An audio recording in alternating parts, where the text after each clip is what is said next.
Welcome to Amazon Dark.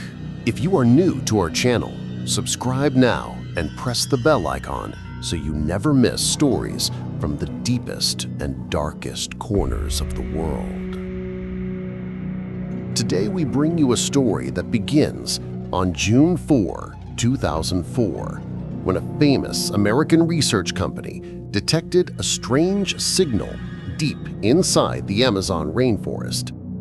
The signal appeared for only 2 minutes, a flicker like a whisper from somewhere beyond human reach, then vanished, leaving a strange unease behind.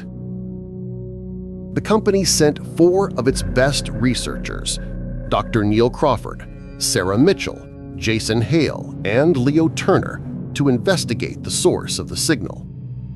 They entered the forest confidently, their boots crushing wet leaves, their equipment glinting under scattered sunlight, radios humming softly in the stillness around them. But as they walked deeper, the forest grew quieter, almost unnaturally, as if it was holding its breath, watching them with invisible eyes. On the second night, Sarah heard a voice, soft, broken, calling her name from the darkness. She ran outside, but only shadows greeted her silently. Dr. Neil wrote in his diary that the voice came from nowhere and everywhere at the same time, watching their every move patiently and silently. On June 7, Jason spotted something moving between the trees, large black shadow moving too smoothly to belong to any normal forest creature. It looked like a shadow, shaped like a human, but floating rather than walking, which made the team shiver, realizing the forest was alive in some strange way. That night, all 4 agreed something followed them, something that did not blink, did not breathe, something unseen yet terrifyingly present. Neil wrote, "We are not alone here. Something watches us silently, studying every step, waiting patiently for the moment to strike from the darkness." Next morning, the team vanished completely. No sound, no struggle, no sign of life, only an oppressive silence that spread like fog through the forest. 8 days later, on June 12, the company reported the first team officially missing. The American administration began preparing a stronger team to investigate. A second team of 7 experts was assembled: Captain Ryan Cross, Dr. Alina Brooks, Professor Adrian Cole, Mira Santos, Tom Walker, Daniel Ross, and Officer Maya Grant. They arrived at the river where the first team had entered the forest. The water looked darker, thicker, as if something moved beneath, observing them silently. Stepping into the forest, the world behind them disappeared. The sunlight dimmed, the air grew colder, the ground seemed alive beneath their cautious steps. Mira whispered, "The forest is alive and angry." Every tree leaned closer, every shadow stretched, watching their movements, testing their courage relentlessly. Their GPS screens glitched, showing the same unknown interference the first team had encountered, as if the forest mocked their attempts to locate the missing. 2 miles in, they found a torn backpack belonging to Leo Turner. The ID card inside was clean, intact, recently moved. The forest wanted them to see. Captain Ryan stared, realizing the forest was warning them. What awaited those who dared to enter its shadowed depths was beyond imagination. They continued walking, finding the first team's campsite untouched, sleeping bags neatly open, chairs around cold ashes, equipment still perfectly arranged, yet no sign of the researchers, no footprints, no struggle, as if they had simply vanished willingly into the forest's waiting embrace.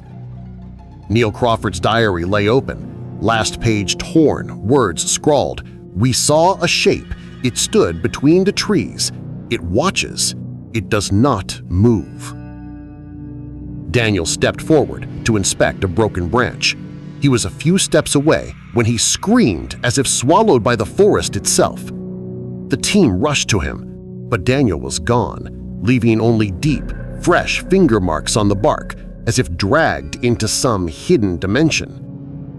Mira whispered, "No human could climb or move like that.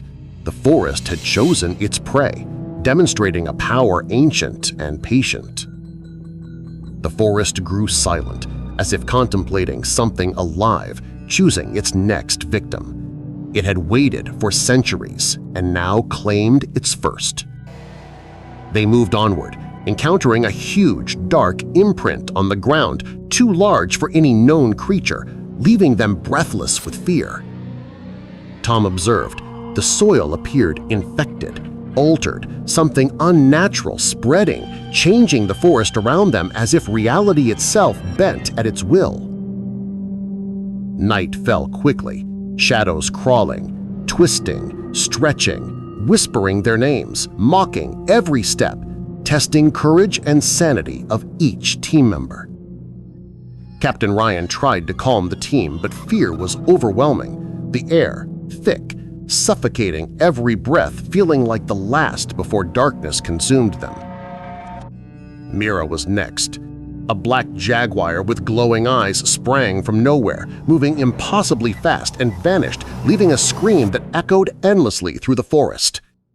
Alina stumbled, caught in twisted roots. A shadow figure rose silently, tall, unblinking, pulling her into darkness, invisible yet utterly real, terrifying. Daniel's remains appeared frozen on a branch, eyes wide open, mouths twisted, the forest demonstrating its terrifying dominion over human life. Captain Ryan was left with Maya. They stumbled into a massive hollow tree. Inside, the darkness, the first team alive, but changed forever. Bodies covered in black fungal growth, faces twisted, eyes white, mimicking human emotion, but dead inside, existing as forest guardians, something unnatural yet alive. Mira whispered, disbelief. They are not dead, they are something else, creations of the forest now hunting, protecting the forest itself without mercy. Ryan tried to escape, every path folding upon itself, trees rearranging, branches blocking, roots tangled, the forest alive, punishing him silently, invisibly. Maya was grabbed behind, her scream tearing through the forest. Ryan ran, heart pounding, shadows moving faster than he could comprehend, stumbling into the river. Cold water filled his lungs. He heard whispers, "Help us, please, we are still here," realizing none would ever leave the forest completely alive or dead. The American administration received a recording, Ryan's voice weak, broken, warning anyone entering the Shadow Sector, "Do not enter. It is alive and watching." It does not forgive humans. Curiosity will be punished. The forest waits. The Shadow Sector waits patiently for the next foolish explorers. If you survived this story, subscribe to Amazon Dark and press the bell icon, never missing tales from the deepest shadows of the world. The forest never sleeps.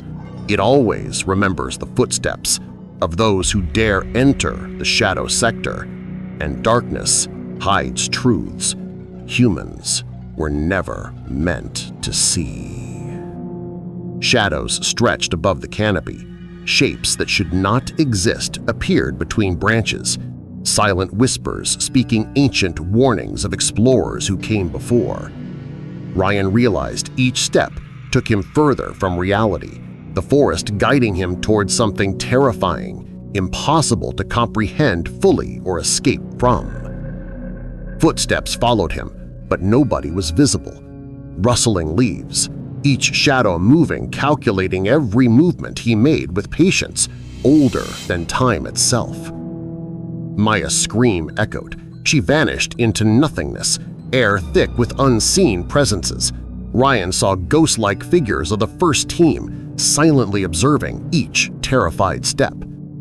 Dark forms moved above canopy, branches snapping, footsteps heavy yet weightless, bending reality around him every second, stretched into eternity, unforgiving, cruel.